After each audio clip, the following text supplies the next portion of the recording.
G'day legends, I hope that you're having a fantastic day and happy hump day wherever you are. We're halfway through the grind on the way to the weekend. Now today we're going to talk about some helicopters, we're going to look at some drones, we're going to look over some tyres, maps, a new bomb, a little bit of everything, even some corruption thrown in there as well. Now, I may have been wrong about something, and this being the tyres that seemingly were seen on the fuselage of Russian bombers, as we do have some better photographs. Now, the other day we saw some blurry photos, sort of like this wasn't one of them, sort of like this, and what I pointed at was, well, I don't know, I don't think these are completely looking like tyres. And I put maybe it was something like we see the paint on the Su-57 that says to reduce its radar cross-section, or some level of like dazzle type camo to try and influence your eye or sensors on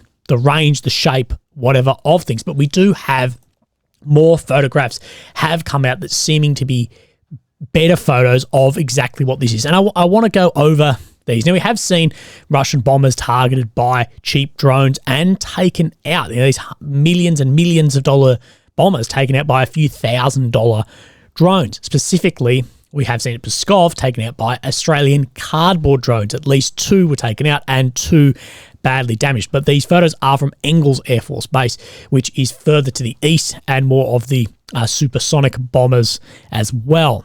But these are some of the photographs. Let's have a look over here. Now, we had this one come out, which is the much better quality one, although some people are saying that these images are doctored. So, look, we're going to update on this as we go. So this is just a zoom in of this here, of course, on the left. Now, what is interesting is that this fuselage, of course, is rounded. So these must be like chained together, or it is something else, as a tire would just slip off there if it was individual pieces. But it does look like tires. Many have pointed at it. They don't seem to be round, but they could just be the pixels as well, I guess, playing with your eye too. It's not the greatest quality image. It's not some 4K bloody image, but we do have more, like I showed in the beginning, of this seeming to be on multiple different types of bombers as well. So it is very interesting, but let's talk about this because, well, Cope K just right in the beginning, everyone laughed at it, everyone's like, silly, and now we see basically every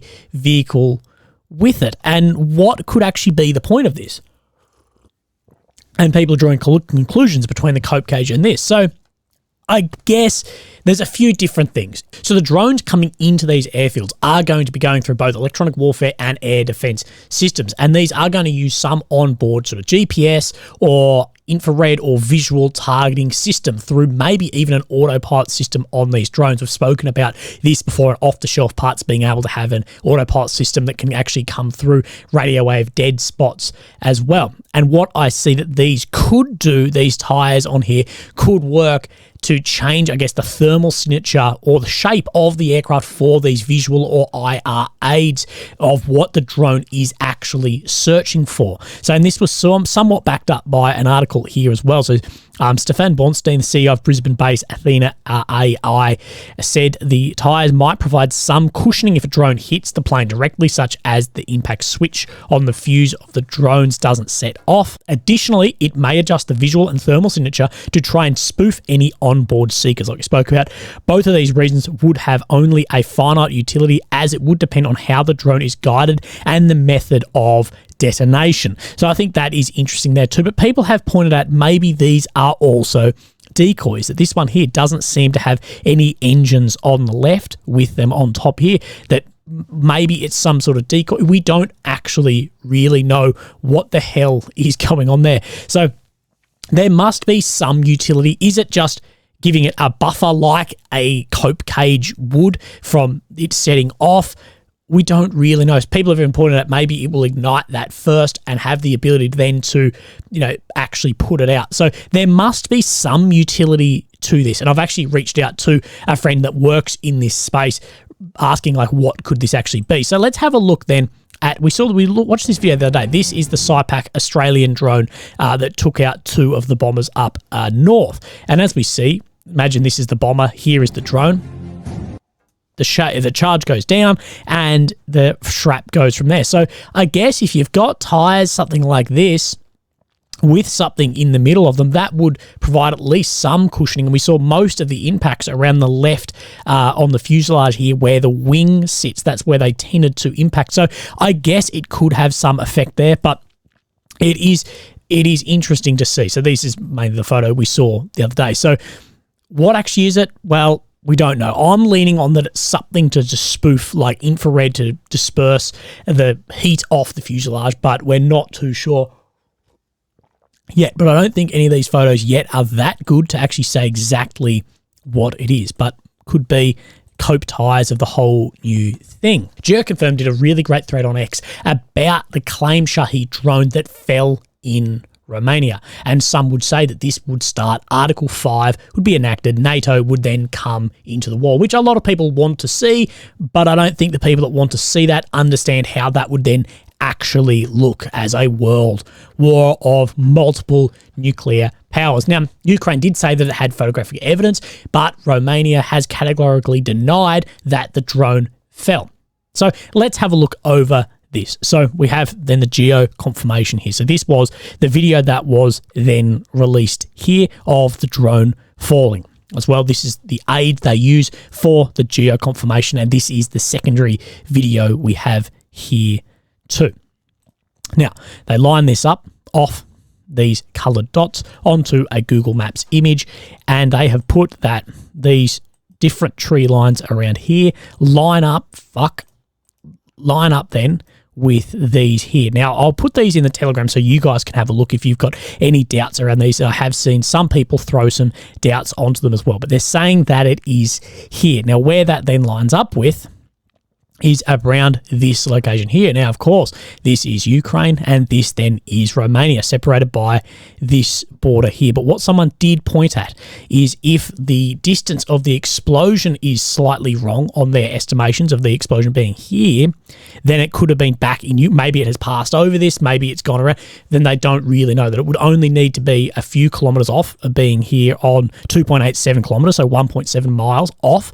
Then it could be actually still in Ukrainian territory. So again, it may have crossed over there, but we don't really know. But there were multiple reports that Ukrainian anti-air actually hit the drone and it was somewhat out of control, and that's what then flew into Romania. Let's look at what their sort of conclusion was, asking their military expert about Article 5. Article 5 clearly states armed attack against a member. In this case, the attack was against Ukraine. The Shahed likely exploded in Romania after it was hit or by accident. Therefore, it's not an Article 5 incident. So like with everything, it needs to have intent. The intent was not to hit Romania. The intent was to hit Ukraine, a country which they are already at conflict, undeclared war with. So there was no intent, therefore Article 5 is not going to be enacted. And so here is Article 5. That said, Romania has doubled down on saying that they don't believe anything flew in, with the Romanian president saying this: "We have total control over our national space. But yes, we are worried because these attacks are taking place at a very short distance from the Romanian border. We had attacks just today 800 meters from our border. I can tell you that there was no part and no drone and no other part of any device that arrived in Romania. We have total control over our national space. I checked absolutely everything, and I can reassure the population there was nothing that reached Romania. But yes, we are worried because these attacks take place at a very short distance from the Romanian border." So saying that there was nothing that fell across there. Now, is it being covered up? Did nothing land? Well, we won't really know. And I don't think there's enough rock hard evidence in this that, you know, it could be estimated too far away. People have said that the geolocation is incorrect as well. So we don't really know. I'd like to see where this goes onwards because Ukraine said they had more photographic evidence there. Maybe we will see some satellite imagery come out that shows a strike in either Romania or Ukraine in that same location. So I guess we're just going to have to wait and see what happens there. But is Article 5 going to be enacted? No. If it did strike in Romania, is anything going to change? No. Maybe there'll be more fuel for more weapons to get sent into Ukraine from NATO, but is it going to change the landscape of the war? Not really. Now, speaking of bombs. We have seen that Russia has customized their Fab 500 bombs. They're sort of dumb bombs to turn them into glide bombs and glide into areas with some effect against Ukrainian targets. Well, today Fighter Bomber has put out that they have managed to do the same thing with a Fab 1500. So a much, much larger bomb. And here is a man for scale against then this bomb. With Fighter Bomber posting, hereby report after many months of trial and error, a couple of days ago, the first UMPC Fab 1500 accurately found its combat target with a direct hit. The countdown for this has begun. This is a derogatory term against Ukrainians. The certain reasons the designers were unable to simply increase the UMPCs that were used on the 500 and the 250 calibers and attach them to the lorry. Therefore, we can say everything had to start almost from scratch. The new airframe, new mechanisms, everything is solid, but everything is new. And finally, everything worked out. At the same time, they were able to increase the release range by times compared to the UMPCs of smaller calibers. This is our long-range UMP Kashka of the existing ones. So, of course, a new style, a lot larger glide bomb into Ukraine. And we know there are many advantages to a glide bomb over a typical missile. It is a lot cheaper weapon, can be made with less parts and in more quantity more quickly. Now, Ukrainian lawmakers have voted on Tuesday to restore a requirement that officials declare their assets, a measure which the IMF, the International Monetary Fund, has pushed for, putting it as a benchmark for further support. So mandatory disclosures came into effect in 2016, but at the beginning of the invasion last year, these disclosures then became optional and restricted from public view, saying that it could pose a security threat to those officials.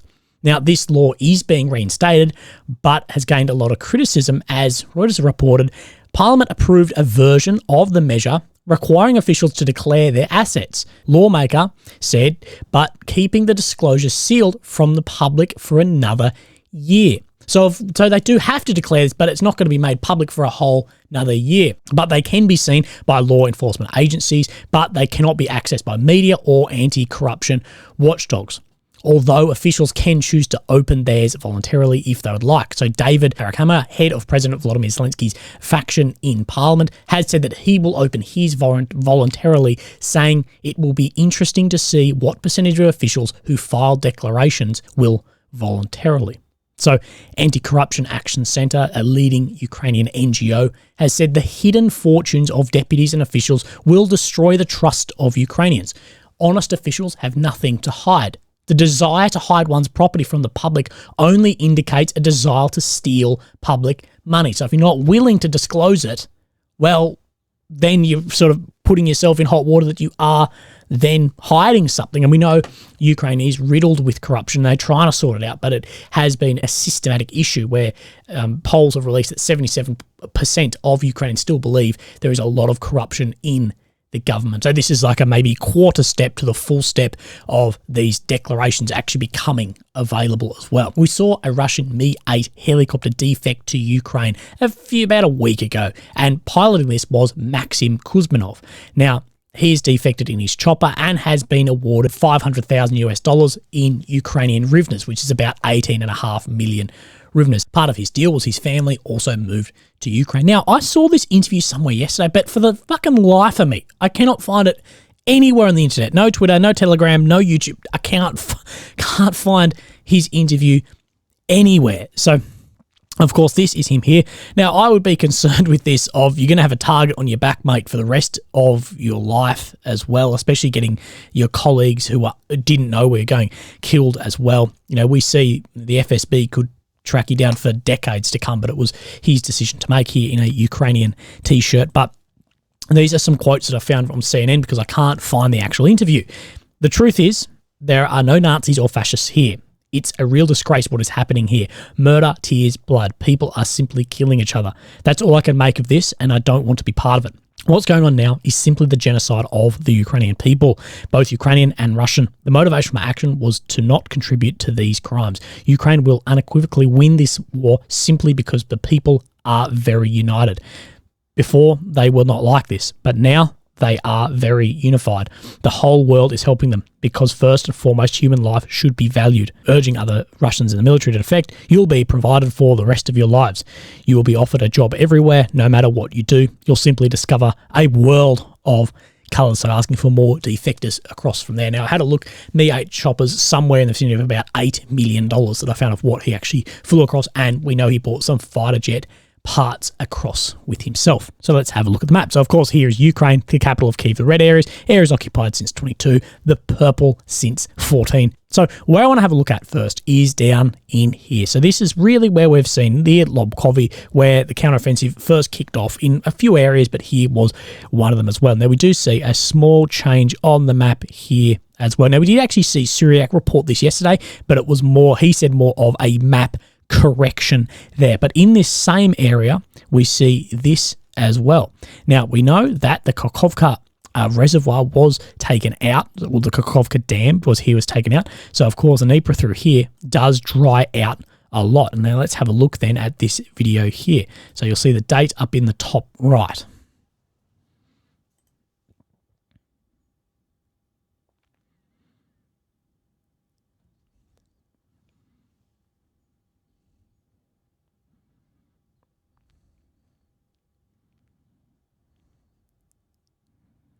And on that last video, you can actually see completely drying out and even greenery returning through there. Now, could we see more offensive action across somewhere here? Absolutely, we could. We're already seeing more small boat stuff everywhere across Dnipro and even down into Crimea, so we could see more pushes like that as well. Now, where we are going to push first is, of course, into here, where Ukraine is having its most success to the south of Orokhiv, only Robotyny, and many are calling this then the Tokmak front. Now, what have we actually seen from yesterday till today? So we've just seen this small westerly push here near Novo here as well. So just that change, and especially over the last couple of days, that is a small change compared to what we actually have been seeing. Now, let's go a few of these other maps. So, of course, this is on the ISW. This is the area that they said in the dark blue that they've taken over the last 24 hours. So a little bit more to the south of this is Robotyny, more to the northwest, and some more to the east around where this push-in around Verbove is. Showing a more of a push-in than this map is showing, but around this area here. So that is very interesting. Let's have a look then at what Warmapper is showing. And Warmapper is showing similar, but I think more of the grey zone on this map as well. But it is showing the same amount of pushes to all the, let's have a look, the north, the south, and the east as well. And the outline of the front line here is very similar, pushing down between some of these defensive works as well, once crossing through some of those initial lines. But we don't really see any other change on the deep state map in this area. So let's come across then to Uruzani. We don't see any change, but we do know that Syriac does then talk about this area. So situation southwest of Donetsk. Despite the Ukrainian army consolidated its positions in Uruzani, the news about the beginning for the Battle of Zvetyny and this not correct. In spite of going south, Ukrainian forces are attacking Russian army positions in the eastern high ground in addition to the resumption of combat towards Novodonetsky and Novomorsky. So far, all the attacks are repelled by Russian forces. So Novodonetsky, Novomorsky, let's have a look where this is. So what they're saying is, in this Zvetyny, that is incorrect, saying that they are continuing a southern push here. They're saying that's incorrect, but is saying that the more offensives are towards Novodonetsky and Novomorsky in here, where we did see some ground made maybe a bit over a week ago, but no real movements there, as Syriac does say that was repelled as well. Now we're just going to move further to the east of here is Ugledar as well as Mariinka, where we saw Russia make a little bit of ground. So we're going to talk in this Stepny region here from Syriac as well. So, just going to move this across. Southern situation of Donetsk. As a result of the positional advances, Ukrainian army made new advances in the grey zone south of Novomalinkova, during the last days. Regarding Mariinka, the situation hasn't changed. Positional battles are taking place from long distances due to the lack of intact infrastructure. As we know, Mariinka has basically just been flattened. You can't really have ground forces in there, so it's more artillery. The Ukrainian army is located in the western outskirts, but they are separated from the Russian army by a huge grey area, completely destroyed. That's talking about Mariinka. So we see this advance, of course, just here above Solodki here to then the west of Slavny here. So So where it falls is just in this area here. We have this funny shaped paddock here. This is this one. So it doesn't show on the deep state that this was under Russian control or grey zone really, but it is showing it right here that Ukraine made some ground there. Now what he was talking about was Mariinka here, that, as he put it, that Ukrainian army on the western outskirts across here, and a huge grey area as this has all been very destroyed. Now, we're going to continue moving further up as well, of course, into then Bakhmut. So I'm going to pick up, I'll show you where this is. Of course, we're talking Avdiivka here, and then we come into Bakhmut, but this doesn't show any change on this map. But let's see what the ISW and Syriac maps are saying. Situation south of Bakhmut. Unable to take Andrivka, Ukrainian army is trying to surpass the town by crossing the railway, reaching it south of the village during the last hours. So, of course, here's Andrivka, and trying to cross under the south where then the railway is. And we see this sort of movement. This is, of course, the railway, and here is the south. So we may see a push to the east here over the next day or two be updated on this map. And this is somewhat backed up, or is backed up by the ISW. So, of course, we have Andrivka here. And here is the railway and this southerly push here. Now, Syriac, I believe, is showing that Ukraine made more territory here, but it's backed up across this. And we see, when we see it across a couple of maps, you can sort of confirm, okay, that seems to be what is then happening. Now, the only other change we see is if we push up is right up near then Crimea. So if we come up in here, we just see that Ukraine has made some advancements in this forest area just here. So go back to yesterday and then to today, that it does look like there is a bit of a clearing here, that they have managed to push the Russians back into then this heavily wooded area. So making some advances there. But otherwise, that is all that we see on the map. Some days we see a lot, some days we don't see that much. And today was one of those days we don't really see that much news or real movement. But legends, this video was a real struggle to actually get through. Somehow I just could not speak for the fucking life of me. But if you'd like to support me, links down below, but never feel obliged. Thank you very much. Really appreciate your time. Bye-bye.